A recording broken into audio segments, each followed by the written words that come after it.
Inside this modest building, one woman is making quite a name for herself. It's barely there, you know, it's so short. I, Lily Chi, do swear. This year, Lily Chi, with the two-letter last name, became the first Chinese-born state legislator in Maryland, a moment she believed even early on would come. I was overwhelmed with pride, a sense of excitement, being part of this moment in history. Reaching this political post began with modest beginnings. Chi was born and raised in Shanghai.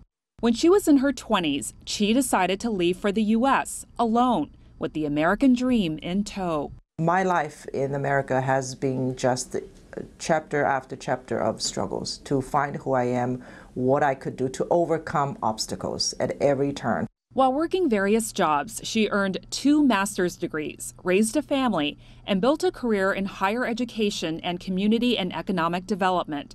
She built a life and found her voice. I want to do things that show that we are here and we are part of the community and we have arrived. That drove her to pursue political office, an uphill battle. Q. Hi, it's Chi.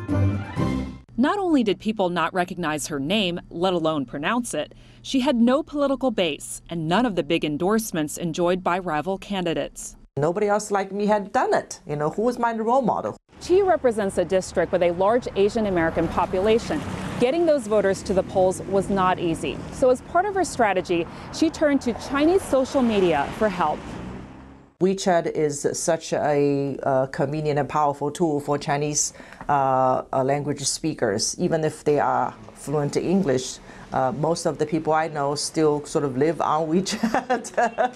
It's their way of connecting with friends and family and getting informed and all that. It's more than social media. It's their news channel, it's their entertainment, it's everything basically. She used the tool to reach her Asian constituents, educating them about the importance of political participation. A campaign she ran simultaneously with a more traditional one, reaching non-Asian and more experienced voters. Most people are immigrants in the Asian community, and they are averse to the idea of politics, of joining a political party. We cannot afford to be on the sidelines. Thank you, Mr. Chair. My question has to do with... Now Chi is on the front lines, riding the wave of an unprecedented shift in state and U.S. politics.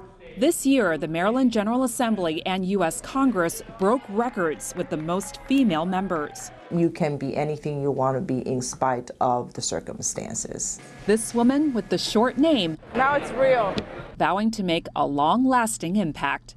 Frances Coe, CGTN, Annapolis, Maryland.